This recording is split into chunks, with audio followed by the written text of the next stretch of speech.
We work with, they always have the budget and stuff. Right now, my understanding is the budget has tentatively been advertised in the RFP at $24 million. I'm sure you would love to get that down to $14 million if we can get the whole project at 14. So we will work very closely with you on that. Currently we're working with the Boxford DPW. We went through the same process last night. We had a very successful meeting. Because the last meeting they said, could you chop some more square footage off and everything, and we also managed to get about $2 million off the project budget as well. So it's an iterative process. You'll probably see lots of sketches and plans and everything, but the important thing is that we address all of the DPW's needs, not only for today, because I know, and I don't know what the projected growth at Hadley is. I'm sure you're going to have some growth. Most of the towns are growing and stuff. So we'd also like to address future needs as well. We usually look at these as 50-year buildings. So we're going to make recommendations and stuff to say, this is how you can maintain this as a 50-year building. And in that, I don't know what's going to happen with technology 50 years from now. Who knows, they might have little robots plowing the roads and everything, and you may not need as much space.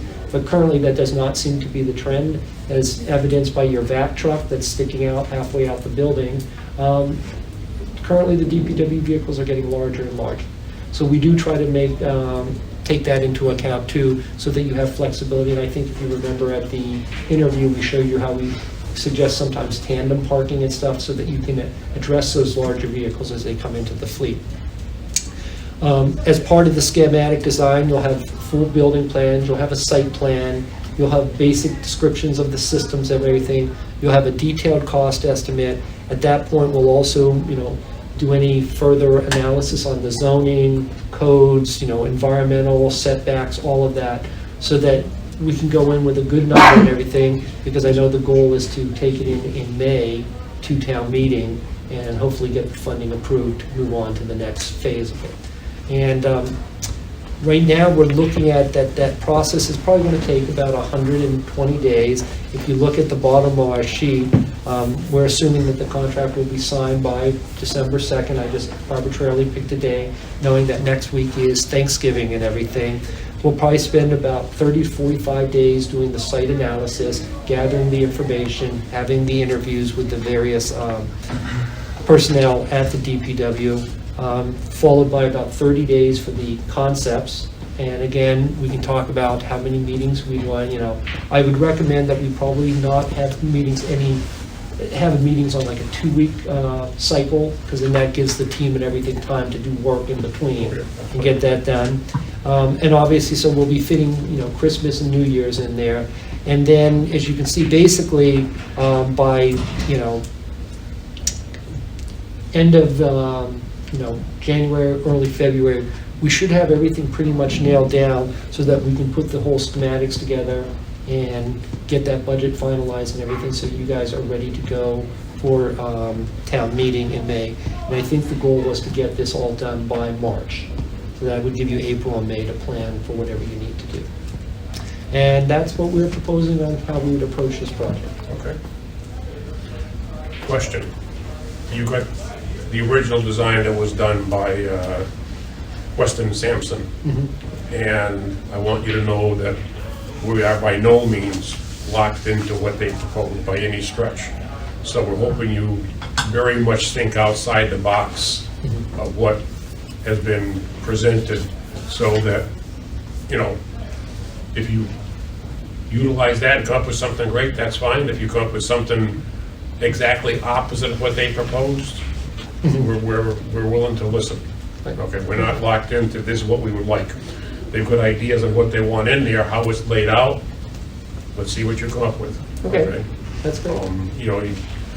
I just threw out a few of the ideas that we sprung amongst either in the committee or a couple of us just talking together. One is, it's probably cringe in some ways of Scott, but take the existing maintenance bay of the garage and use that as an office. And that's a possibility. Use the house as an office. I don't know. Use just wild things that we've talked about. And, we don't know how feasible they are, if they make sense or not. So based on my preliminary, site visit and everything, which was pretty much through the walkthrough and the preliminary research that we've done on the building and stuff, the existing masonry structure, which is the 1975-76 vintage facility, my understanding that you guys have put some money in that over the years. When I was walking through it and everything, it looked like it was in solid shape, good to, solid shape. One of the things which I could not determine is it's probably seismically not braced. I don't know if there's rebar and everything in there. So that there is some, liabilities with that. However, I guess what I'm driving at is my first initial take is do not take that building down. We have no intention of taking it down. So we're all on the same page with that. The intention is to basically use it as it is to store buildings, to store vehicles that will fit in there. The maintenance bay is good for obviously shorter vehicles. Like I said, if it could be somehow converted to offices and put maintenance at the new building, that's great. But if it's I know as soon as you start touching a building and doing too much to it, then you trigger building code to make the whole thing up to code. So if that's the case, one of the things we thought about too was use part of that like for a building maintenance shop and storage of we're now essentially buying all the paper products for all the buildings and stuff like that. And it's spread out in all these little buildings that will be either redone or torn down eventually. So looking forward, that's possible. So it doesn't require a lot of revamping. So you took the words out of my mouth because we are looking at, that would be a prime facility for storage. The reason I would be a little hesitant to put the offices and everything there, because it could be classified as a change of use, which would trigger everything. Right. So, but currently it's storage. If we leave it storage, we don't have to bring it up to code. Obviously, we do any minor repairs and everything that it needs, but I would see it's an excellent thing for, as you said, paper storage or cold storage for our seasonal storage, with lawnmowers or whatever. So we're definitely looking at examining that building and leaving it as is, modifying it. Maybe we take out all the walls out. Again, I didn't look at all the structure. It becomes a wide open storage. Maybe we put cages up. Maybe we do some configuration. But whatever the committee and the DPW decides would be important on that. The salt storage shed, I'm going to suggest that it come down because it's smack dab in the middle of the space. Right. Okay. So we really can't do, and I think if you remember in our concept presentation, we're suggesting putting it back behind the wastewater treatment plant. The reason I would say that is twofold. It is New England. We occasionally get snow here periodically. At least if that, you could get the new salt storage shed up and running prior to taking down any buildings and stuff, and prior to, and then you can demo the existing salt storage and still function as the DPW, because we're anticipating this is going to be at least a good year for construction, 12 to 15 months, and we'd love to say we're going to hit all the right season, everything's going to be enclosed, but we're going to get snow, we're going to get rain, so that's why we want to keep all the existing operations up and running, similar with the fuel island. I don't think the fuel island is in the optimal place, but there's no reason to change it now while construction's going on.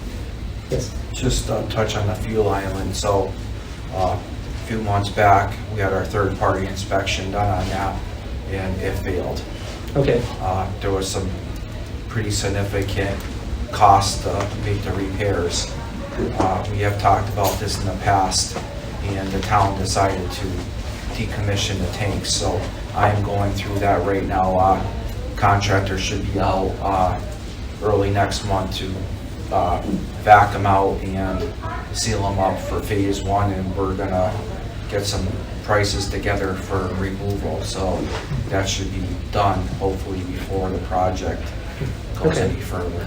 So on that is the intent to keep fueling operations at that site? Yes. Okay. So in the interim, would you want to, again, it's a little premature today to say where it would go or something. But if we do get into the concept phase and everything, and let's say we kind of lock down a concept in principle, is that something that you would want to release a package just for the fuel island? Maybe. Okay. Because again, The it's only a reason I say that is because right now, you're gonna be using credit cards to buy fuel. Okay. And although it's a bit inconvenient, you know, I don't wanna fight with Scott on this one, but to face reality, if it's more prudent to do it all at once, and in the meantime, they have to use credit cards for the next year. Then they have to use credit cards for the next year, because I don't want to jump the gun too much and say, we want to do this just for the convenience of it. I mean, there's some good reason to put a fuel island in, don't get me wrong. But if it's long-term, it's better to do it this way for cost or otherwise, then that's what we should do. Sure, okay. Well, that's something we can talk about, because typically the fuel islands are independent, if I could say, of the Okay. project, because they usually bring in a vendor to drop them in. So basically what you use the contractor for is to put the canopy foundations in, put the pad in. The only thing we would have to coordinate and look at is where you'd run all the Vita route and all the other controls and stuff, whether you take them into the old building, or we put a box temporarily, take them into the old building, but then when the new building comes up, because typically they like to have the controls in the vehicle repair garage, since the mechanics are in the space most of the time. They're not monitoring all day, but they are in the space most of the time. So that's something we can look at. But again, those are the first things we're going to consider is what keeps you operational as a DPW.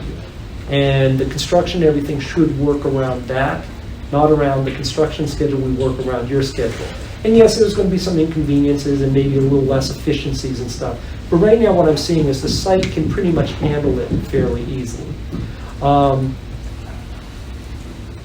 know you've just purchased the house. I've heard a lot about the house and stuff.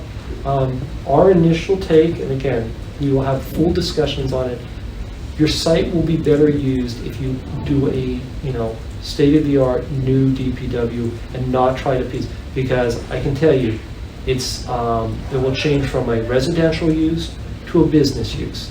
We then have to make sure the floors can handle 150-pound loads for offices and stuff. The house probably will not pass any of those things. And the only reason I say that is because we've worked at like UMass Lowell, and we've worked in some of the mill buildings. Now, we've all seen the big looms and everything in the mill. Well, those don't calculate out to meet the office loading requirements. I meant to say 100 pounds per square foot and stuff, where we've had to brace those beams and everything. And it gets quite costly and stuff. And then the size of the rooms and stuff probably are not going to satisfy the needs for the, so again, if you say the house is off limits, we're renovating it, we will do that. But I'm saying I would have an open mind to say that probably is the structure that should come down. Because it's just, I think you're going to spend a lot of money and get nothing for it. Because one of the things that I would definitely encourage, and while we are keeping the existing structure for storage or some, operations that don't have to be central, most of the DPWs that we're dealing with like a central operation, so that Gary's in the office, he sees who's coming in and out, he can work, the crews are there, the showers, locker rooms are there, the break rooms are there, so that when you have your all hands on, or during storm events and stuff, you really don't want this scattered into multiple buildings. You would like to concentrate that into the main building. So that is something that we would look at and explore with you to make sure we have all your needs. Typically, the mechanics are not on call during a snowstorm, because that's a great time to repair trucks and stuff, but that's usually when the trucks break down. And that's why they're there doing any repairs and stuff on it. It's not your standard oil change or something, and correct me if I'm wrong, but they're usually working on a plow or something that got mangled on a thing. So we understand. So having those operations centralized into one facility usually seems to be the approach most of the directors that we work with now like. So that it's all in kind of one place, and it takes less manpower to kind of manage all of that. The other thing too we'll talk about is like the relationship of the salt storage shed relocation. Again, that I know that's a sensitive issue when it comes during snowstorms, because sometimes they have the mechanics that are working in the garage load the truck. Sometimes the drivers have to load their own trucks. So you're usually driving the loader up the ramp to fill the trucks and everything. I don't know how your operations work. We will, discuss that with you. But again, the proximity of the building to even the salt storage, and I'm not saying it has to be right on top of it, but because I know that sometimes we've had the discussion at Boxford, there's a couple people on the committee keep saying, well, why can't we put a satellite site for the salt storage? And it's a challenge, as the DPW director said, as for operation purposes. Because if a guy is coming in after driving for 4 hours, exhausted and stuff, he doesn't want to go to a satellite thing, and then Gary has to say, hey, Tommy, make sure you go down to the satellite because we're going to be filling up trucks and stuff, where if you can keep it all kind of in a central location, it seems to work. So those are the things that we will explore with you. Once we get into the actual building, we will then discuss with you longevity, life cycle, durability, redundancies, all of those things. One of the things you'll see us push very hard, and again, we will do whatever you want, and I think I told you the story about Upton. We always recommend the 4-foot high knee wall around the building. That's a given. Okay, good. So I don't have to convince you. Upton didn't want it, and I told you the seasonal help drove a mower right through the back. No, that's Oh, great. That's almost non-negotiable. Great. No, and again, that not only expresses itself on the inside, but on the outside, putting masonry up at least to the 4-foot mark is critical because it keeps the panels from rotting.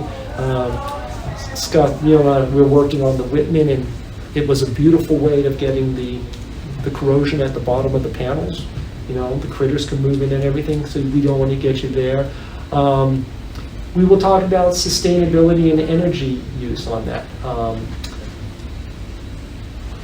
I will go with whatever the town tells me to do.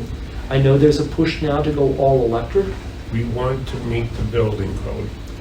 We want to be efficient. I think I'm speaking for most everybody here. We have to meet the building code. That's a given. We want to be efficient. We are not looking to be the greenest town around, I don't think, because that can add tremendous costs. We're open to whatever is reasonable for the heating mediums.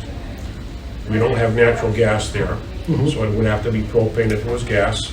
Could be oil, could be electric. I don't think any of us have a preconceived notion of what the best thing is. Okay, so we've done quite a few of these now. One of the things that we will encourage you to do is put radiant floor heat in the building. Okay? We're there. Okay? We're there. We would love radiant floor heat if it has any heat at all, yes. Yeah, okay. Which you bring up good point, because I don't know if you were able to stop at our Franklin Regional Transit Authority. They were just thrilled to get the buses out of the snow. So their bay has no heat. Right. Okay. Most of the DPW directors that I've talked to and stuff want the heat, because when they pull a truck in, it can basically melt all the snow, clean it off in about 15 minutes before it has to hit the road again. With the thermal mass that you get from a 8 to 12 inch slab, we would encourage that. We would definitely say it goes in the vehicle repair bay. The storage bay, again, would be ideal. There's a cost implication with that. Something like the office areas, we would go with VRFs and everything, because that's very, so that takes care of that. That's where you'd have AC and everything else. The rest of the building, it's, just ventilation. Getting back to the fuel sources on that. So we've done all electric. We've done hybrids with electric and gas. We've done propane, and we've done oil, and we've done wood pellets. Okay. We do not recommend wood pellets. Thank you. We're not really interested. You guys aren't going to let me have any fun now. You've already made all these. We visited the Franklin Regional Transit a couple weeks ago. Beautiful facility. Being an engineer, I was wicked impressed with the wood pellet system, but I'm looking at it. What a monster. 3 monsters to be exact. And I was like, wow, this is impressive, but for a maintenance facility, this is something you'd expect in at least I would expect in kind of a higher end facility. It looked complex. which I would eat up looking at it, but I would hate to maintain that puppy once it starts to go. It's only a couple of years, if it's not even a year old, right? Right. I said, I'm thinking about it, 5 years down the road, that may be a interesting facility, the heating system. We did our best to say, we don't recommend this, they insist on it, and we did what they asked us to do. We can only give you the pros and the cons. We're not accusing you of No, I they understand they that. wanted, so that, but we were just wood pellets. That's different. Right. I mean, So- in my opinion, this, and we, few of us have talked about it, the simpler you can keep these heating systems, the building maintenance systems, the maintenance, the contracts, it's another whole realm of, you know, not just your mechanicals. It's a lot of money, and some of these places don't need that kind of elaborate stuff. Absolutely. So, again, if you were to ask me, and we've run the numbers, both all electric, we've run them hybrid, we've run them in every, the best systems that I think you could have for a DPW, because it's a critical operations facility, you're a first responder, I mean, let's not kid ourselves, that's exactly what you are. We would recommend a hybrid system. What we would typically recommend is gas for the heating, electric for the other.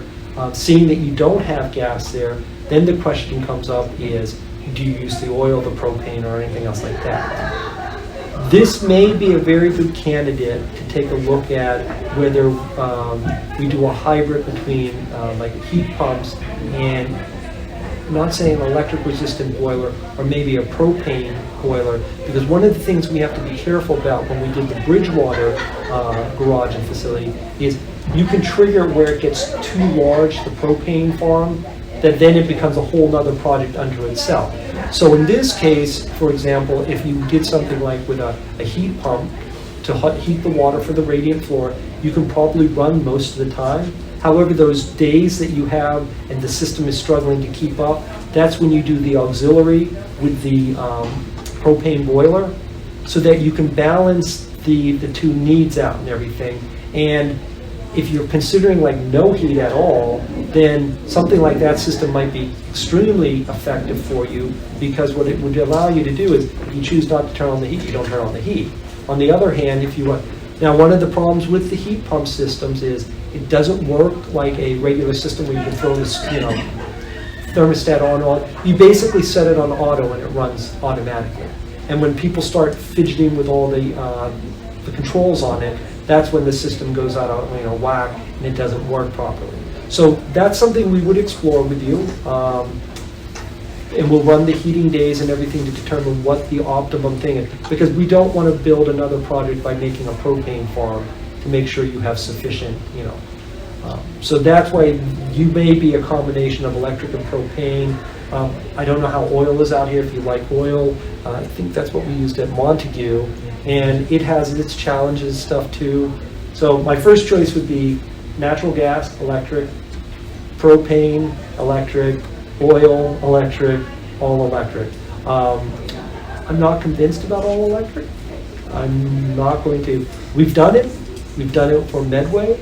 It's net zero certified. I think they struggle on days to meet their needs and stuff. So you're probably not going to, and Faye on our office who does the sustainability and stuff, we've run enough of these models now. Even she's convinced that the hybrid approaches are the most effective way. But more important, it provides you redundancy. Right. Because if you're relying on, and look, you're going to have a generator for backup and everything, but we don't want to have to size the generator and the switchgear and everything else for an all-electric building, and you know have to. So we will run all those numbers for you. We will have that discussion with you on how you want to approach it. But that's kind of that's probably the biggest discussions we will have.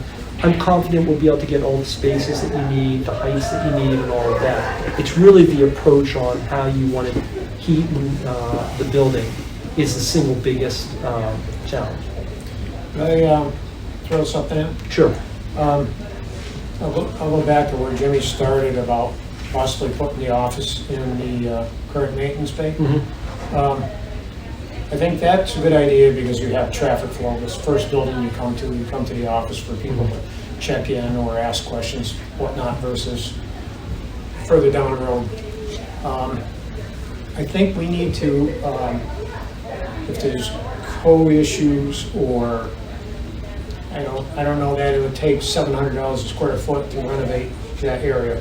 So we have to see the difference between that renovation area versus new. Because we have to sell this not just to this group. We got the town meeting and the paper ballot that's really gonna probably sink the project. So we need to show why we're not using that area versus, and you said in your past, last time you were here, that out of that $700 a square foot, it's an average because office space is expensive, okay? So somehow I just want to be able to see that the renovation is going to cost more than new before we say we've got to go that way, because it's money. The fuel station, if the credit card stuff doesn't have a big issue, we could save $600,000 by not putting it in. And maybe 5 years down the road, the town decides, okay, let's put in fuel because it's above ground. And you can come up with a lot of issues why my idea is wrong or it's a little screwed up here.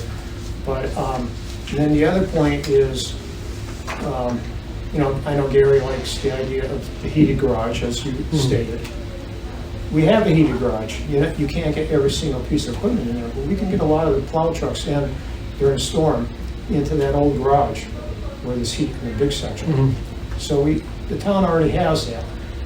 We need a big maintenance bay for fire trucks, school buses, whatever we may have for the whole town. I think a wash station where it should be heated, and that vac truck needs to have its own stall that's heated. And maybe Scott's gonna come up with more, but those are my big thoughts. But again, I don't want to say we can't renovate until we can see the cost difference. No, and I appreciate that. One thing I will though say, and then we'll ask the question, and whatever answer you give us, we will go with, we will suggest the pros and cons. I agree with you 100% that it makes sense to say, if I can use credit cards, why wouldn't I use credit cards for the fueling and everything? However, and this is where I guess the real question comes in, however, it's 3 o'clock in the morning, you're getting, you know, 2 inches of snow every hour, and it's going to last for the next 10 hours. How many fueling stations are going to be open to accommodate Gary's needs? And that's the question that you have to ask yourself, because if the trucks run out of fuel during a snowstorm because nobody's open, that's a problem. We have one that's open 24/7. Okay, but again, it's one of those things. Do they make you a priority? Do they have the right fuels? And if you feel comfortable with that, we're 100%. We're just saying that there's a possibility. Yeah. Something that is one of the things to look at to at least defray for the time being.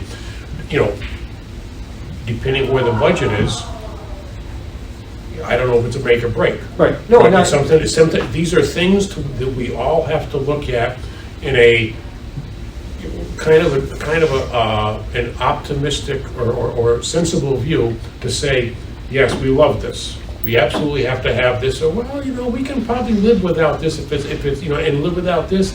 It all has to do with the budget and stuff like that. So.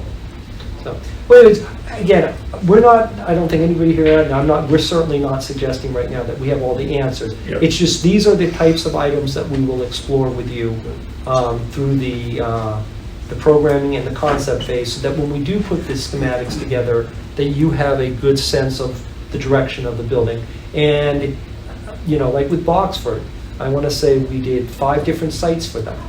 And when I say 5 different sites, it was all on the same site, you know, but they feel very comfortable now that they can go back in town and say, look, we've explored all 5 sites.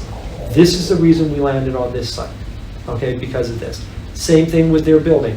Started at one scale, they started slightly under 30,000 square feet, and last night it was approved at 22,000 square feet, because they made some decisions on what they were willing to live with and not live with. And so initially it started out with 2 mechanics bays. Well, they have no mechanics. So everybody agreed that they don't intend to get mechanics, so they went down to 1 mechanics bay. Now, we encourage them, you should put at least 1 mechanics bay in there, because inevitably, a truck is going to break down, and even if I have to call somebody in third party to service the trucks. You need a place to service the trucks. So I would encourage you not to get rid of your mechanic space. But do you need 2, 3, 5, or 8? Now, there's a proposal up in New Hampshire for the Dash one. They're looking at 13 service bays. Different type of operation, So anyways, those are, again, some of the questions we will explore with you. I've got a question on in-floor heat. Yes. Maintenance, 10 years down the road, what happens? Typically, there are hot water piping underneath in the floor. Yes, it's tubing. PEX tubing. And what happens when you have a leak? Well, in theory, you don't have a leak for the following reason. Okay, first of all, Plastic tubing or metal? Plastic. Plastic. Yeah. So The North Station has it. the system is pressurized and tested and everything. Obviously, they have to be sensitive when they place in the concrete and stuff. The biggest single thing is when somebody on an operational side says, I want to stick a bollard here. Or I want to put a lift here and drill right through it. Okay. Otherwise, you have the manifold and everything. That's the end. And it's really, if the boiler fails, you replace the boiler or you service the boiler. It's about as dumb a system as you can get. You have just pumps, and as I somewhat joke about, it's like, as long as I can boil a pot of water and pump it through the floor, I'm good to go. As long as you're not, damaging that. Now, this always comes up in the garage vehicle repair bits. We stress, you really, really need to decide the types of lifts, what you're going to use early on, okay? Because that is where you're cutting through the floors, you're cutting the systems, and once you damage the system, yes, you can repair it, but depending on how many times you've cut it, you've pretty much destroyed the system, So that's something that we would look and discuss with you. The other thing too, there could be even kind of a hybrid version of the radiant floor heat. So for example, you might decide that you only want to run the radiant floor heat down the center aisle, but not where the trucks actually park, so that it generates the heat and stuff. So you still get the heat, but then if you do want to put more bollards and everything else, we've done things like that as well. So those are things we will explore with you. Ideal world, we put radiant floor heat throughout the vehicle storage, definitely in the vehicle repair garage, and that's where we go. It'll all be contingent upon budget, because right now it's about $300,000 to $400,000 on like a 20,000 square foot, bays and everything in that range, So if the budget can't afford it, it can't afford it. When that floor is done and the piping is all run, is there any kind of an as-built that we would get so we know exactly where this piping is? You will get an as-built. Within reason. Within reason, plus or minus 12 inches. Oh, the pipes are like 6 inches apart. So you will get it, you can photograph it, you can do it. It's risky to cut the floors. And if there are areas that... And you will hit it. You will hit it. Oh, yeah. No doubt. Murphy's Law says you're going to hit it. So if you're thinking of doing things like we really love to stick bollards up at all the doors, then what we would say is, let's come in 5 feet in from the edge of the perimeter and no radiant floor heat there. Okay, and then you guys can do whatever you want in that first 5-foot zone, but you tell everybody you have a 3-foot zone. Because as Neil says, even though the pipe's supposed to be 5 feet, there will be one that they had to go around something, and that's the one you just happen to hit. But those are things that we can plan and have a discussion on prior to. And the other thing with that is you can only run out so far, then you gotta return. It's You don't not like one one constant continuous loop. So if yeah. you did cut through something here, you can It's pop one that, zone, disconnect one that zone. zone. It might not heat the little spot like this in the middle of the, however they ran the tube. Okay. Well, the reason I asked the question, Leon's shop, that used to be Pellitzer's, has heat in the floor. Yeah. And he wanted to put lifts in it. He said, how do I find these pipes? So he just turned the heat on, got a heat gun, and followed the pipes. Yeah, that's, You can do it. Let's get you close, You yeah. can thermograph the Yeah, floor, yeah. and it'll give you an idea where the pipe is, but again, it's not. it's an expensive Depending how deep or how thick the floor is, and depending where they put the pipe in the floor, Yeah. you're gonna get anywhere from a range of this big to this big, depending how the heat comes up, and it's close. I mean, it's definitely a good idea. But The best idea is don't cut the floor. Now, I mean, it's more expensive to install, but then when you get done, you're heating it with 70 or 80 degree water. Right, yeah, I get that. No, Yeah. So with that heat in the floor, do you need any radiant heat up top or does that keep up? Pretty much keeps, yeah. Just some fans. You could do a quick recovery, something Yeah. by the doors if you want, Yeah, rather than yeah. opening, closing, but Ask Walter.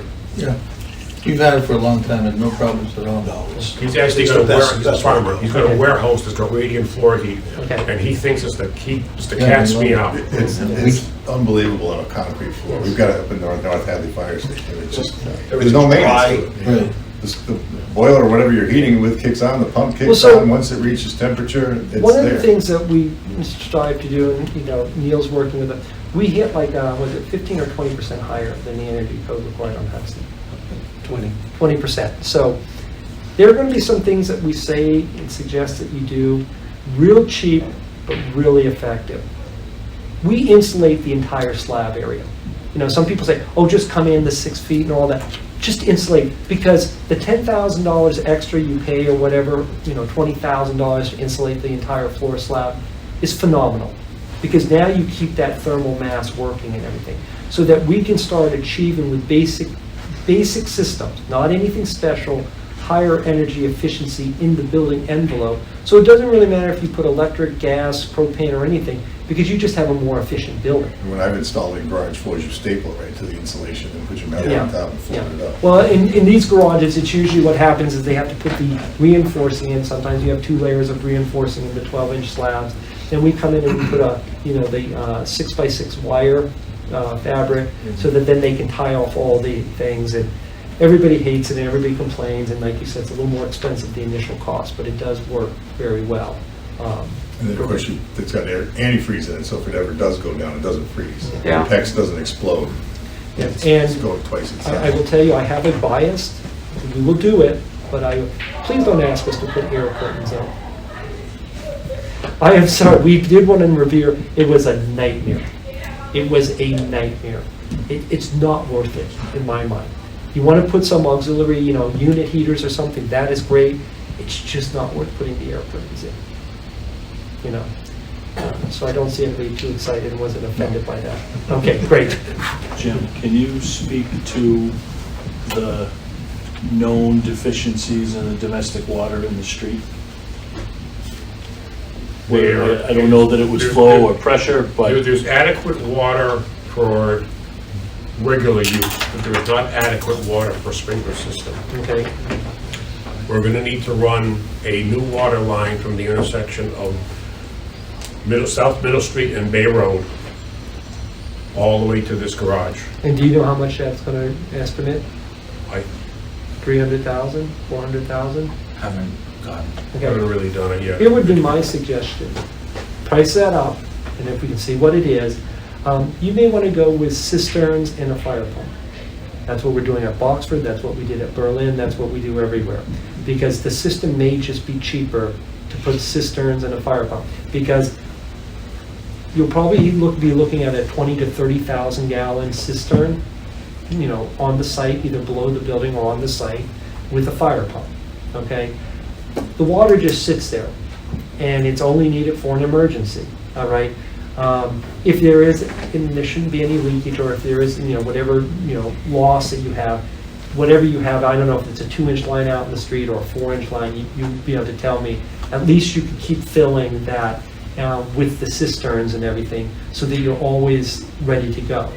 The cost of the fire pumps and cisterns may be cheaper than running an entire line down the street, unless there's going to be future development and you think that can be offset and The stuff. street, the ballpark price that we got for this line was kind of, a swag. Right. About 800,000. Yeah, so I can probably put your cistern and fire pump and everything in for about 100,000.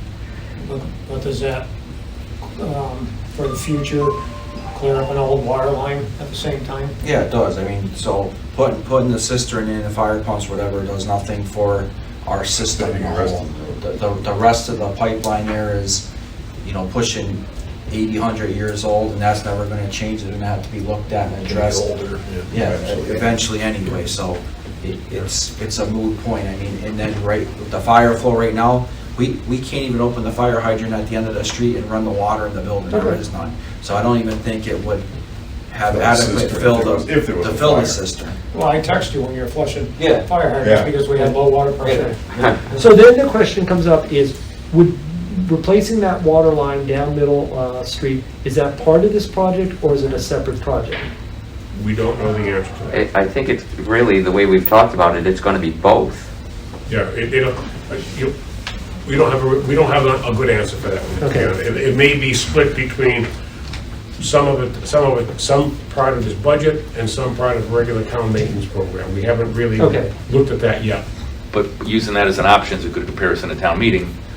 You know, yeah, it's gonna work Right. for this building, 100,000, but we're throwing 100,000 out because all the, it's gotta be done eventually. It could come down to that. Right, that's a You good, know, we could put the cistern in for 100 grand. yep. However, the street, excuse me, the people on the street are going to be hurting for adequate water in a few years. It doesn't have to be done today, but within the next sometime, I don't know, put it with the whatever, 3, 4, 5 years, 10 years, that line's gonna have to be replaced. So the thing is, we don't know. Does that come out, but you have a water department or division that's doing revenue generation through that, and is this pipe come out of those operating, the revenues being generated to pay for that line or not? I would be leaning to the side, this would probably, the water main would probably be like an enterprise supported project. I would be, because it'd be upgrading the water system. Mhm. I mean, we do this project, it helps out our system, you know, it helps out everyone on the street. It's old pipe there, we're dealing with this, I don't know, the lead line issue, etc. So depending what comes down the pipeline, you're probably gonna have to do something with it regardless. No, and I get, and I'm not opposed to that. I'm just trying to say, because we just had that conversation 15 minutes ago. This has to be sold to the town, okay? Now, what will happen is if you stick the 800, let's for sake of discussion, just call it $1 million, just for easy discussion. You come in and you say the project is $18 million. And people are going, that's outrageous because Montague built their thing for $8 million and this, and why all of a sudden? Well, you've just put $1 million price tag bump on the thing, where this is where we would say it just needs to be carefully crafted, that maybe it floats as 2 articles, even though it might all be part of this, or so that everybody understands it's not an $18 million DPW, it's only a $17 million DPW. Because that could be the big difference between people passing it and not. Even though, and they might say, well, there's only 5 people on that street. Why am I paying $1 million? Well, you still need to do it. You know what I'm saying? It's really about how it's presented to the town, and they look at it and vote on it. That people understand water. They understand they need their water and sewer. Most people, I think, support those projects. DPWs, I find that you probably get about an 85 to 90% support on DPWs. But that last 5 to 10% can be incredibly resistant to building a new DPW. And so that's what I'm just trying to say. Those are things that we would have a dialogue with you. If you have us design it, great, no problem. Peter Blick is more than capable of it. If you guys design it and we just tie into it, great, we can do whatever you need us to do. It's just how you want to present this as part of the project. We fully appreciate that selling this project to the town will be a considerable sales job. Because to get them to buy in, I mean, the town in general realized we needed a better DPW facility. But a significant amount of people are straight out honest, choking on the price tag of 20-something million, considering we just built this building for and that building for next to us. And things change, and COVID, price went up and everything else, and everybody understands that. However, it's still a big thing to chew off and swallow. And so we're trying to, we realize getting the town on board with this project will take a significant effort. But I think we can do that as long as we're, again, I'll go back to showing that we're going the most economical way as far as a renovation versus a new, or we need it because of this, not because it's really cool to have. Because They Scott's absolutely gonna need cry it. if he doesn't get it. Right, we gotta have it. So- It's needed. Yes. everything anyway. So there's, and I'm going to come back to lifts in a minute, but just to respond to that issue about we would typically tell everybody, and I'm changing my tune a little, but still holding strong to this. We target to release these in February because, I've actually been told by probably about a half dozen contractors now that build these DPWs, they would rather bid the project in November and wait to start in spring. Because they say they just finish up all their schoolwork, they're finishing up all the, February people started having work on the books. November, they don't have work on the books. So it's just a very interesting thing recently, the conversations I've been having, that if you bid this in November, you might actually get better prices in February, and you'd still get good prices in February. You put this out in May or August, we might as well put another 20% on it. It's just not gonna, If we get the money approved in May, I don't care if we bid it when.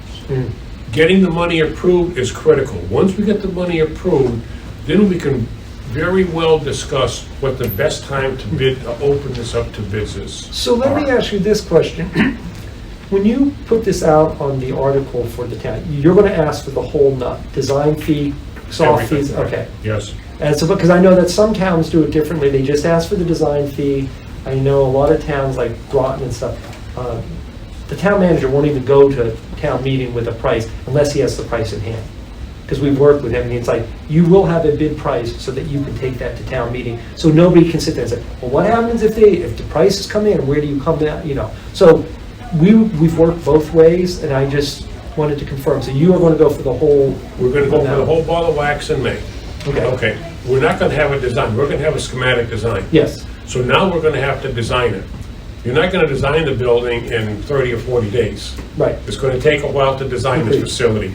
So, town meeting will be in May, June, July, August, September. 4 months. So say it takes 3 months to design it. I don't know how long it'll take, 3 or 4 months. 3 or 4 months reasonable. So you're looking at October, November going Right. out to bid date. Okay. No, and that's great. I mean, That's not on purpose, it's just accidentally. yeah. So, no, that's fine. Again, I just want to, because I don't know when, do you have October or November town meetings? Typically Normally October. but this one was in November because some issues, so Okay. it's that, right around that time frame. Anyway, we will work with you, whatever you need to do on that. I understand you've got to get through, I've just seen it go different ways. I've seen articles split where they say they're going to fund it and they're going to pay the whole project, assuming that once they design it, bids come in, and it's a kind of a contingent articles things where we design it, we bid it, if it comes in under the bids, then we'll accept it, and it keeps moving, otherwise it gets, we'll work with you, whatever you guys need from us on that. Getting back to the lifts, I heard somebody said that they service school buses and fire trucks as well at the DPW, is that correct? Well, we do school buses, but just like planning for the future and like a whole town kind of project. Obviously, the fire department is what it is, and they do a lot of their own work over there. And I just feel it would be a good town thing if we could, make sure that they could get their ladder truck up on the lift, because they're buying a brand new whatever $3 million ladder truck. And it'd be nice. Things are a lot different when you're looking at it standing underneath and Yes. servicing things, whatever. So if we're building this building, I think it should be suitable enough to work on other things, The school buses, hopefully that goes away at some point, but who knows on that. With that being said, and I think you saw it at Franklin, I would highly recommend you guys consider an in-ground lift then. I've been kind of leaning that way. When we went on tour, some of the garages, we saw some in-ground, and we saw one like Mohawk drive Right, the on. 4-post, yeah. No, not a Oh, not, four-post, okay, but good. it was a, was it Okay. a 4-post, the Mohawk, the red one drive Okay, I on? thought it was. Well, maybe it was a Yeah. 4-post, but yeah, I think, I don't know, the in-ground seems to be, If you were just working on your trucks and stuff, the mobile lifts, some of the other, like the Mohawks and stuff are great. A lot of them have the 2-post rotary lifts and stuff, just because those are, but if you're going to be lifting fire trucks, buses, larger trucks, I would highly, highly encourage you to go with an in-ground lift. Even if the other bays have mobile lifts. And Just out of curiosity, why is that? it's just because it gives you the maximum capacity to do everything, that you get the right lengths, you can adjust the things. Okay. The one over at Franklin, basically you can slide the lift supports wherever you need to, because it's kind of a cassette under there that, they're not like the old lifts with pistons and everything that are in a cylinder and contaminate the ground. They're in cassettes, they drop them in there. It's a pretty, they're a little more pricey, but it's the only way to handle a big vehicle.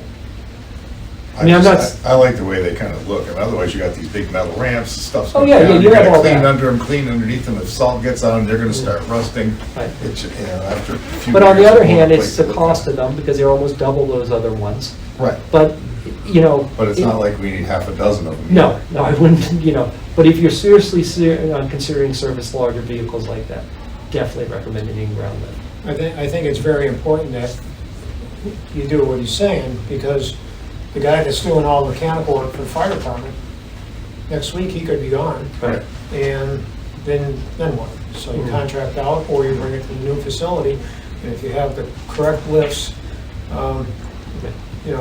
put the money where it's gonna be good for the next 50 years. But I mean, you're talking the price difference is like between a $40,000 lift and a $100,000 lift. And again, it's a lot of money, I'm not dismissing that, but if that's what you need, I would say figure out how to get that $60,000 off of something else on the building, because the lift is going to be more valuable. Even to Dave's point, some of these vehicles, like, you've got some stuff that's under warranty. Yes. So they're coming out working on it, but the guy's working outside in the snowbank because you don't have a place to pull them in or access. So, on the other hand, if you weren't servicing some of the larger vehicles from like the fire department and stuff, or not thinking about doing, that's cheaper to send out for, yes, you might spend 3 times as much servicing the vehicle through a third-party vendor, but if you're only servicing it once a year or something at that price, it's a lot less expensive. But it sounds like you guys are going to work on your vehicles a little more regularly, where if you run the cost-benefit analysis, it's probably cheaper to get you an in-ground lift for that. But you would know better than I would. Because Obviously, we try to do as much in-house as Sure. we possibly can. So. Excuse me one moment. You're Greg, right? Yes. The gentleman you keep referring to as Gary is Scott. Scott, I apologize. Yeah, So you're here. I don't want his job. My apologies, Scott. That's Scott, that's Gary. Okay. That's okay. Are pits no longer an item? Okay. And they're, don't do a pit. Everybody's filling them, and they're OSHA hazards, yeah. The requirements on a pit are phenomenal. Yes. So now getting back to this lift thing. Another thing we have to obviously take into effect with the weight. Electrification of vehicles, which is gonna be happening eventually. And the weight of that is considerable, etc. So, We'd get you like a 50, 60 ton lift. yeah. I mean, that's what I think, what was it, 50 or 60? Yeah, okay. Sorry, 50,000, I'm getting the bigger ones, Mike, so they can lift anything. Yeah, the 50,000, I think that's what we put at Franklin, so that they can lift a full bus and everything. And I think fire trucks, hooking ladders and all that fall in that 50 to 60,000. So what it amounts to is, you can only be so heavy, but you're gonna be carrying a bushel basket of Right. gravel for now. Yeah. You You go to GPW, you go to GPW, you got to deal with, Yeah. You gotta go over a bridge and everything else. so, Water, if they, down the road, you start getting electric dump trucks, electric fire trucks, something's gonna have to be sacrificed for all the weight of the battery to make them within the GPW of any vehicle. I think that you're going to see a new trend to go back to hybrids, I think that, because that seems to make a little more sense than, yeah, the pure electric vehicles are a nice idea, but I think I don't know how practical they are to try to convert everything. Hybrid is probably way more practical. well, the other thing too, we do a lot of work for Eversource, as I said. I know Joe Nolan wrote, the president and everything, said, cut it out, because we just don't have a grid yet. We do not have the infrastructure. And if all houses go electric, all cars go electric, all DPWs go electric, we'll be like a third world country with rolling blackouts. There's just not enough capacity yet. Now, maybe 5, 10, 20 years from now, there will be, but as of today, it's not, you know. But that's why I'm not a politician. You forgot you're in Massachusetts, didn't you? I was talking about New Hampshire earlier. So one thing though, like with Franklin, and you're talking the in-ground lift, I think we would need like the 2 parallel drive on, because they're lifted by the axle. Right. And we have tandem axle vehicles, which we couldn't pick on their setup because they're running single axle. So It's a little again, different. we can, I don't know how many bays you're gonna Yeah. want for repair, but the other thing too is the mobile lifts now, they now have support crossbars so that you can pick the truck up anywhere or the vehicle anywhere. And again, it's like everything else, there's advantages of in-ground lifts, there's advantages of the 4-post, track lifts, there's advantages to rotary lifts, there's advantages to the mobile lifts. What are you thinking for garage bays, service bays, 2? To be honest with you, I would think 3. 3. One with a truck lift, one with a 2-post car lift or whatever, say a 15,000 pound or something for the, the 1 tons and the police cruisers, we service all that, and then 1 flat stall would be more than sufficient, and obviously some wall space to, but I think that would be plenty of room for what we do. We want wall space. That was mentioned. We want wall space. There's no room to put a toolbox. Yeah. Yeah, they had toolboxes in front of all the garage doors. No, that was all designed, so all those toolboxes are supposed to go between the bays. Why they did that, I don't know. So there wasn't enough space in between. But if you saw his original garage, the mechanic that was there, okay, probably wasn't much bigger than this room. I'm exaggerating a little, but not much. I mean, it was in downtown Greenfield, and his thing grew 4 times what it originally was. And I've yet to meet a mechanic that hasn't told me the garage isn't big enough. It's just like I have yet to meet an IT director that tells me that the IT closet isn't big enough yet. So I will give you wall space, I will do what you want. But one of the things that we highly, highly, highly encourage is have drive-through garage bays, because those are critical, because if a truck breaks down and you have to tow it in, you want to be able to drive that thing through. And yes, definitely on the main lift, the in-ground lift, but even on some of the smaller lifts or something like that, because we were just talking about Boxford yesterday. They have these wing plows that they do. The wing plow, breaks its wing or something. They want to make sure that they can drag that thing in so they can fix the wing plow. There's nothing really wrong with the truck per se, other than the wing plow's broken.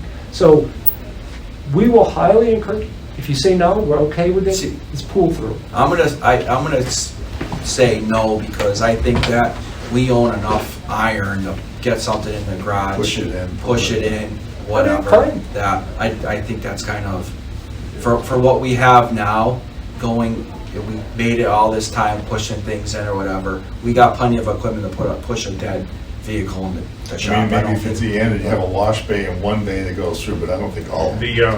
But I mean, one of the things I did notice about the Franklin, you mentioned they had the original maintenance bay. Well, virtually every mechanic there had a relatively new toolbox, nice and shiny, and they're monsters. And that's the nature of a mechanic. They want to have, they got lots of toys, for lack of a better term. And they don't want them crammed in a box where it takes them 5 minutes to pull something out. They definitely take pride in some of these toolboxes look like a closet. And a lot of the guys that, at least when I saw the toolboxes, that's what they were. They were definitely heavy-duty, involved things. Enough said at that. And that's probably why putting those things in between a truck bay. You put a couple of those in a truck bay and there's not much room between a truck bay. But on the flip side of it, it's like, okay, we anticipated 1 box between boxes back to back and everything. But because it's a new building, Rather than making a 25-foot wide bay, we can make you a 30-foot wide bay to pick that up and still achieve the same thing. This is what I'm getting at is, Scott, we will work with you, whatever layout that you want, but we highly, highly encourage. Because let's say, for example, your vac truck breaks down, okay? And you're towing it in off the street, okay? I know you may have iron there to push that thing in. Do you really want to be pushing that vac truck with any iron? Because I know those are not cheap, but what did you pay for that, about 500,000? Yeah, I mean, if it breaks down on the street, you're gonna have a tow company towing it anyway, tow truck driver can back it right in the back. Yeah, so we will work with you, Scott, whatever you want. It's just, those would be one of our suggestions for that. And those are all good things to be looking at for the, down the road. It's also gonna depend on. But once you get the list of wants and needs Yeah. and the mechanics, these are all discussion points. Right. Yeah, and I think the wall space concern comes from when we visited various DPW buildings. One that really struck us, they had a utility room. Everything was in this one room. Most of the other places, they had utility infrastructure everywhere on the wall, so that you might have had this much space if you were lucky, and not be interfering with the electrical or the AC stuff. So I think that's what that concern's all about. Okay, yeah, we'll work. I like the one in, where was it? Was it Holden we saw where they cut the they had, No, that was the other place with the 5 propane tanks. yeah, Ductwork. they had hot air ducts coming down and they had cold air returns. Okay. And they had no wall space because they had all these ducts on the wall. So they took and cut off the Raised them all various ducts so they could fit the stuff underneath. And they were saying that they were in a cold weather of the cold winters, they were burning, what was it, 3,000 or 4,000 gallons of Yeah. propane a month. Okay. And we were like, whoa. Talk about a tank farm. that was- Yes. Yeah, they had 5 1,000 gallon tanks sitting out on their outside fenced area. And they said they were filling those between 1 and twice a month. Yeah, that's probably not a good operation. Yeah.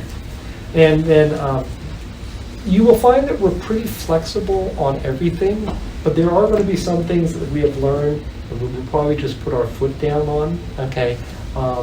Your overhead garage doors. The smallest we recommend making them is 14 by 14. We wouldn't want that. We would want them wider. We want them Okay, bigger. but I'm saying, but they go, oh, well, our trucks are only 10 Yeah. feet, so we only need to go to 12 feet or something. I am telling you, put a 14-foot door in, because inevitably you're gonna buy that next piece of equipment that's gonna, take the top of the door. Yes, on the width, I agree, should be wider than 14, but I've had people tell us, well, we've lived with these 12-foot wide doors, why do we need anything more than 14? I'm going, not a good idea, folks. And if you tell me, we will absolutely do it, but there's only a certain point that will bring them down to so small. I would question if a 14-foot high door is enough. 14 is all you need, because that's basically set by the interstate My, highways. my comment to that is, somebody does some damage to a truck, and you got these things sticking up, got a 13.6 truck, and somebody damages something, and these things are sticking up, they gotta bring them in a bay. Is 14 feet enough? I would say yes, because you can thank Johnson, President Johnson, for that when we did the interstate highway. They made underpasses 14 foot high so they could run nuclear missiles under them. That's how they got that 14 foot high. So when you had a nuclear missile on a flatbed, they could run them across the country. So most of your underpasses and stuff, you'll see, you'd see when they're marked, they usually have 14 feet or higher. So, again, if you tell me to put a bigger door. Well, I'm not saying we want it. I'm just saying I like a 15-foot door, but that's also got to do with cost. Yes. But other than that, like I said, there's very few things you'll see us. We can give you our advice. We'd advise you put epoxy floor finishes everywhere, where the crews are and stuff. People say, but it's cheaper to put vinyl, VCT. Yes, it's higher maintenance and everything. We've put, hundreds of thousands of square feet of epoxy floor now, from Eversource to all the DPW. Nobody's ever complained. They have complained about the vinyl and say, we wish we put that epoxy in. Is it more? Yeah, it's probably twice as much as, a little more than twice as much of the, but it's a limited area that you're doing it in. So, people talk about, do you epoxy paint the floors in the vehicle storage bay? I'd say no. Because you drag stuff, you scrape it and stuff. But there are some that insist on painting their floors, and then a year later, it looks like it needs another paint job and stuff. You know, so we'll make those recommendations. We'll go with whatever the committee tells us to do. So. One of the other things they pointed out at Franklin County is not enough receptacles in the shop, air, and was it the oil also, did he say? Yeah, the drops, just not enough reels. Okay. Again, what we do is we'll work with you, Scott. We'll give you a plan. We'll make our recommendations. We say mark it up. And, you know, if you tell me you need 5 more, we'll put 5 more in there. If you tell me the plan is great, it's great. But then when you build the building and say it's short, it wasn't, you know. Well, then you gotta go back to them and restart running around. The budget's too high. Yeah, one thing though, like, that I know we talked about this on the road when we visited a garage, I forget which one. I know in their oil, like, room, whatever, storage area for containment reasons, they engineered like a standard catch base or whatever. Like the pit, yes. They put in the floor centralized, pitch the floor, you ever have a leak, you got one containment. Right. Where I know that some of the garage, you know, they got containment everywhere. I think like the Franklin County garage had containment everywhere. I just, like, some of the little things like that just makes more sense to me. Put the containment in the middle of the floor, we catch everything, then we're not looking, okay, we need to buy more containment place, we got, you know, we need another drum of oil or et cetera, just. Right, okay, so I want to make sure I understand this, okay? There's what we call the fluid rooms, which Franklin has. Yeah. You'll see the grate and everything, so you stack all the fluids there. If they leak, they're there. That's what they. The other thing too is you can, for $500, you can buy one of the containment pallets that you can set it on. That's something we'll work with you on talking about operationally, how you want to deal with this. Are you going to have fluid reels, and are you going to have a central fluid room that you're pulling, using reels to get all this? Or are you doing, you know, just kind of, because Boxford doesn't have any fluid. They're just, you know, taking cans and doing it that way. So that's something that we will discuss.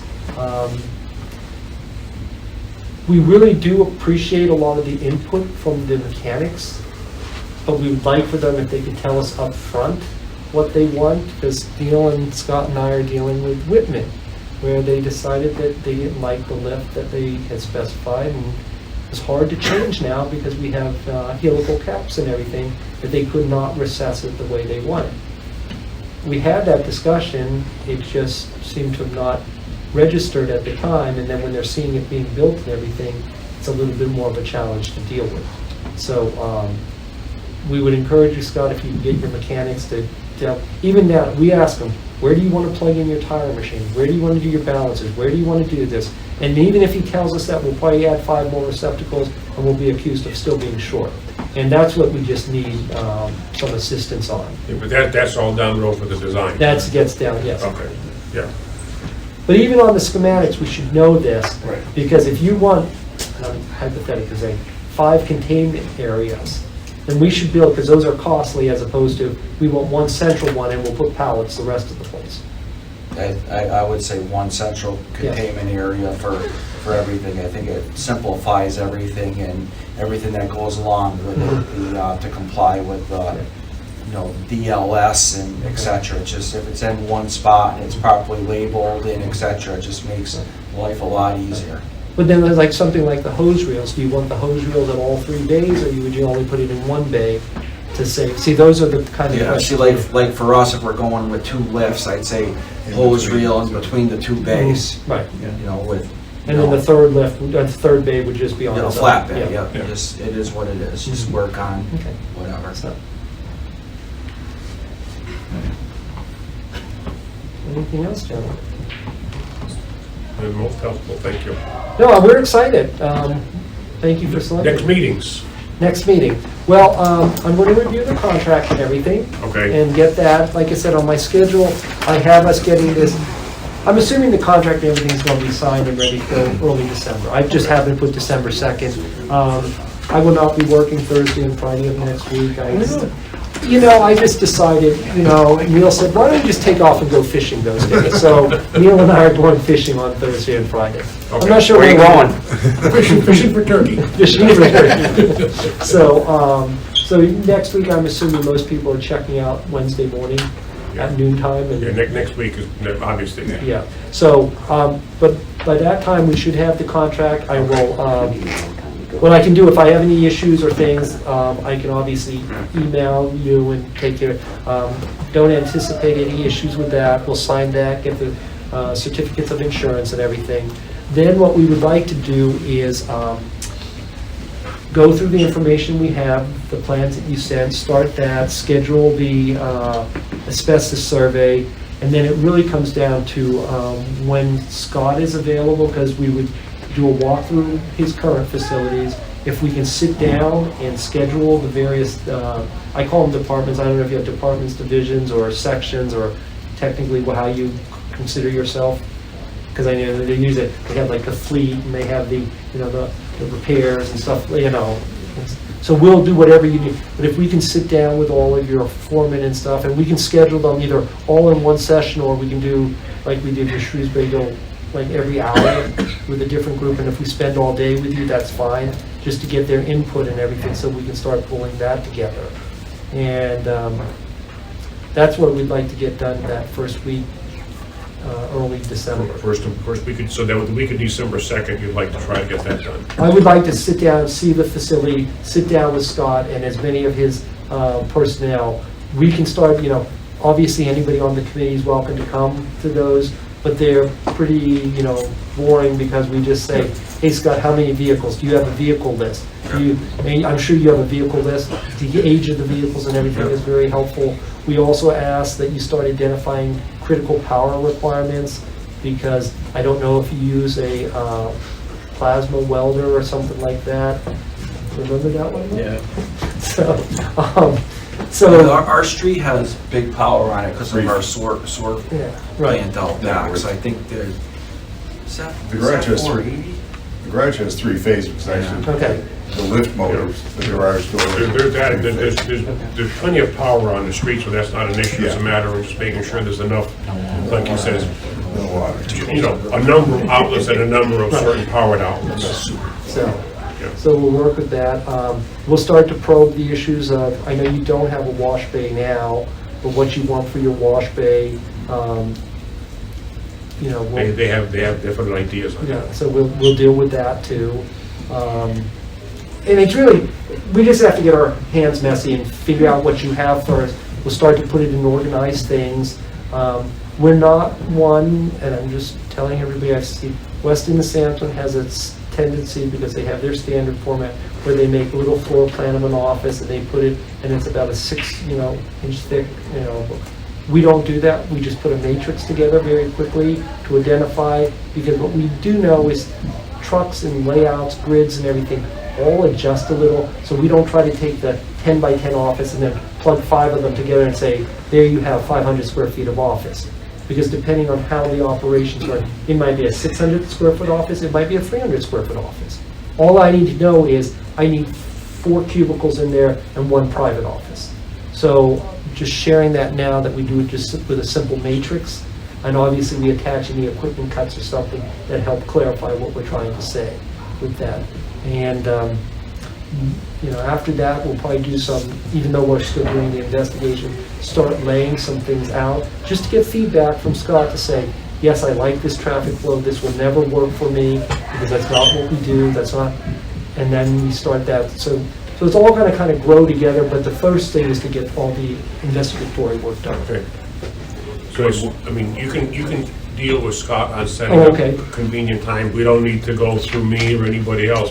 This is not a hierarchy here. This is not a free-for-all, but, we don't, what is going? When, Greg, do you think you're gonna have something of substance that you can bring back to this committee? Well, I would Update say them that in the we way should of probably progress. target it no later than the 3rd week, right before Christmas. So before Christmas? Before Christmas, because at least I can tell you where we're at. We Yes. can tell you if we, so with that, whatever that, I can pull my little calendar out, I think I have one. So like the week of the 17th. That'd be the week of 12/16 next meeting. Typically, what days do you like to meet? Is like this? Is this the time? What works for you all?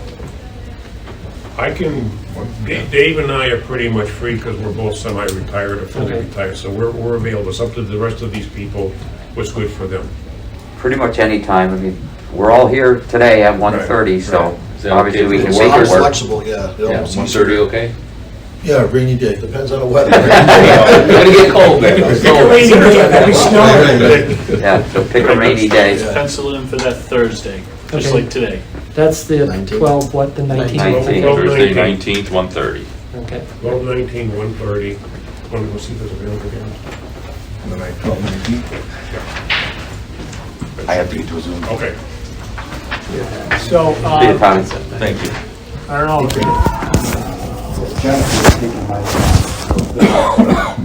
These are mine, I'll wait a little bit then. Greg, is there gonna be like a presentation made up to sell before town meeting, to sell it to finance committee, select board and the public, maybe on YouTube or something that we can, once we come up with a plan, So one of the things that we've done with other projects and stuff is, yes, we can get you materials to do for presentation. Sometimes the towns like us to do the presentations to these boards. Other times they like a committee member to do it. Like Boxford does, we haven't done any presentations to any of the big committees. We've only done like ComCon and stuff like that because of the technical nature of it. But they had a big selectmen meeting on Monday that we were not invited to, were not asked to come to. Yet we go to all the other meetings. So we will do whatever you tell us to do. If you need us to go to a select board meeting and work that way, we can do that. Sometimes, I know Boxford made it an effort to see if they could have a joint meeting between one or more committees where appropriate. So they got like the ZBA, Finance, ComCon, and Planning all on one meeting, and they just had so that we did like a 15, 20-minute presentation just to introduce the project to them. And then we, and I know that there's, meeting requirements and posting meetings and stuff. And you but can't- that's common, what you guys do for the different towns, or? not? Yes, no, we support them on that. You guys know your politics better than I do. And so that's why maybe Boxford decided to run, because they have their own little hurdles and stuff. You may have hurdles that you have to deal with. And sometimes people like to see consultants, some they don't like to see consultants. So we will do whatever we need to support you on that. All set, Jim. I will say, Dave, that Yep. from my own experience, I find it to be more beneficial when a townsperson who is a taxpayer gets up in front of their peers and colleagues and says, hey, listen, we really need this. This is a town-wide need that comes off much more genuinely than having an outside consultant come in and go, let me tell you what you need. Right? But So one of you guys would develop like a PowerPoint or something? we'll most Yeah. likely be present in the room to answer any questions that you're not Something comfortable technical, with, that's, right? Yeah. But from a selling standpoint, truly, somebody from the town has to take ownership of the project and present it to the community. I'm just thinking that Right. you can't go to town meeting and say, here's $15 million we want to spend, and nobody knows anything about it. For sure. just read it on the article. Yeah. Yeah. For sure. There's a lot of, you're right, there's a lot of preparation, presenting it to various committees. I mean, because of Zoom, these gentlemen don't have to go to every meeting in person. They can go, almost all the meetings with the select board and other committees are all on Zoom. So they can very easily attend on Zoom, which makes it a lot more convenient and a lot less expensive for them as well. But you're both right. They need to give us good information, and townspeople need to present, especially the town meeting as townspeople, to the various committees. Sometimes it's a little bit of both, Right. to your point. But I agree, presenting it to this town, if it's an outsider, guaranteed failure. So, the other I think you should call it a fire station. Yeah. So the other thing I would just say, just to start the wheels turning on this, and it's going to, you're going to say, are you kidding, Greg? You would say this? Yes. You needed to tell me as a townsperson, I mean this, is what does the DPW do? Because a lot of times DPWs do more than just plow roads. They really do. They mow fields, and because what you want to do is you want to get a buy-in from all of it, because you want to get the soccer league, baseball saying, hey, we mow those fields, I plow this. If the seniors like the fact that they do, leaf pickup or whatever the thing is, we try to say, list all the things that the DPW does and see what interest group that, because the seniors could probably care less about the baseball fields and the soccer fields, but they're thrilled that Scott and his guys come in and pick up their leaves. But you know what it comes down to. Number one, they say, well, the construction guys are digging a ditch, what do they need a Taj Mahal for? Some people are gonna say that.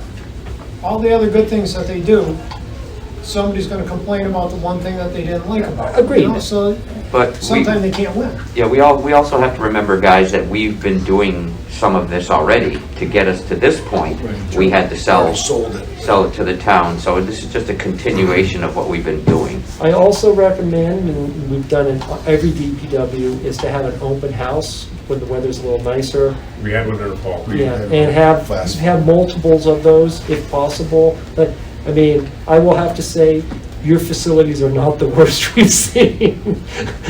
I could show you some other ones would make the sell a lot easier, because you guys actually maintain your facility really, but your trailers are not in the best shape and stuff, and the way, service. So actually having people out there, I think if you can get select board and FinCom on board, that carries a lot of weight, what I've seen in a lot of the towns. And I don't know where they stand on that now, but that's something that I would spend some time bringing them up to speed as the project is going, and keep them posted, saying, this is what we've done, after maybe concepts, we show them the concepts just to warm them up. Then you can say, this is where it's evolved from concepts to schematics, so this is what we're going to be presenting at town meeting. Because I think as long as people feel like they're engaged in it and it's not just dumped on them, I think it's a little easier for them to support it. The select board's on board with this, otherwise we wouldn't be here, because the select board had to approve the process moving forward. So I think most people in town are on board with it. It's, again, going to be a function of the cost. Right. And as somebody from FinCom started to look at, I mean, again, very high level now. If it's a $15 million project, this is what the tax increase is going to be, or if you're going to It'll get there, yeah. We'll have that easily. Yeah, Yeah, we have very good people We've got a very that do good that. treasurer, finance person. She's on top of stuff, and she's done that at every higher cost expenditure we've been to lately. She's given us that because there's various ways to finance it. So she'll give you a range of costs, and this is what we recommend, but if these other things, then it's an effect on your tax rate. Okay, so, because that's critical, because everybody will ask, what is it? That's the number one question. And we always encourage you to say, we're looking for you to support the DPW. It will be a tax increase of $500 over the next, 20 years or whatever. And I always say lead with that number, because the first number you heard out of my mouth was $500. And then somebody will say, not 20, I heard it's 20 million. Yes, the whole project is 20 million. Because if I go, we want to build a $20 million DPW, nobody's listening to you. Are you a senator or a congressman? I'm neither.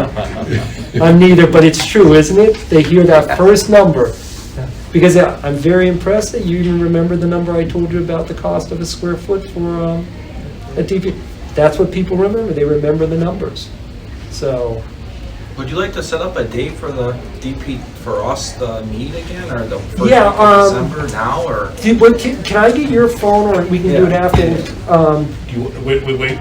I suggest you give it to him after the meeting, so that it's not publicized on YouTube. Yeah, no, I understand that. I just didn't Well, that's why I said after the meeting, because I knew that. Yeah. But yeah, because I would like to just reach out to you and look at my schedule and everything, and pick a, and what works for your schedule as well. I do have one quick thing, going back to Wally's comment on, say it's a fire station.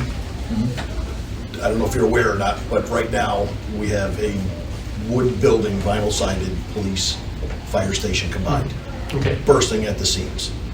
would this be a time to think about, separating fire and police, give police East Street and do a combined DPW fire station? Not enough room. We're gonna be tight doing what we're proposing. But is there other operations we could move, or, now we're doubling up some of the bays, some of the sleeping quarter offices, try to think of the bigger picture. Yes, 18 million for this, but if for another 4 million, we also get this. Unfortunately, we went through this about 4 years ago with the fire station up north, that whole scenario for East Street. Yeah. And this is what we've done. And Kind now- of, it's a good storage facility at 3 million. Well, I mean, they're using it now. There's Well, 2 to 3 people a night up there in that building. Yeah, subbed out EMS. Yeah. But yeah. So I don't know, is that a bigger picture, or is that something to think about, consider? Is it a better sell? Great idea, but it's not gonna be room. That's it. But is there other options or land or? Well, so again, we will do, one thing I've learned to never say is never. Yeah. Because we have put buildings on that when we first looked at the site, say, there is no way this building is ever going to fit in it. And it's fit, and we've worked, and it's just, so if you wanted us to explore I it, we don't would know. explore it. If We- you said we no, did do we a whole won't. Property Well, that's, exploration here on. yeah, that's out of the scope of what we're, Yeah, so- Right. been We asked to had done do that here. before we did this. So- Yeah. There are properties in town, they're not suitable for much that we own. The town owns a decent amount of property in town, and if you wanted to put a house on it, it would probably be okay. Right. But if you wanted to put a sizable facility, Yeah. like say 10,000 square feet, no. What I would say to the comment on that, though, would be, if there are some auxiliary functions that could be removed from the fire station, like the repair of the truck, I don't think, they're not gonna have their own Yeah. repair bay. Yeah. But the point being is, obviously Scott supports that operations, and that may be, hey, maybe Scott gets 4 bays because he's doing extra or doing, I'm just saying that is an option to do that as well, to see what makes sense. A lot of that, and you agree with me, when we build these buildings, all of them, we always try to shorten everything up. Oh, yeah. And what's the first thing that happens? There's not enough storage for Fills right up. anything. Oh, yeah, yep. I think we're gonna have a hard enough time selling the DPW building, never mind a faceted facility. Okay. So next meeting, 12/19, Thursday, 12/19 at 1:30, right here. Yes. And then Scott and I will meet afterwards to share numbers. Get your schedule set up of meeting everybody. I would like to be there, but I'm afraid I'm just gonna be in the way and bored out of my mind, and I'm gonna keep my mouth shut, so why go? Because you're gonna be getting all the information anyways. And if you want to be there, I'd be there, but I don't think I'd bring anything to the party. Somebody else wants to go, they're fine. But I think these 2 gentlemen being there is enough.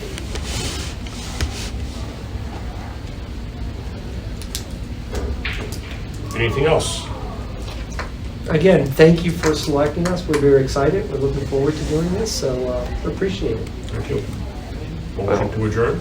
So moved. Second. All in favor? Aye. Any opposed? Motion passes. This meeting in history. Thank you, everybody.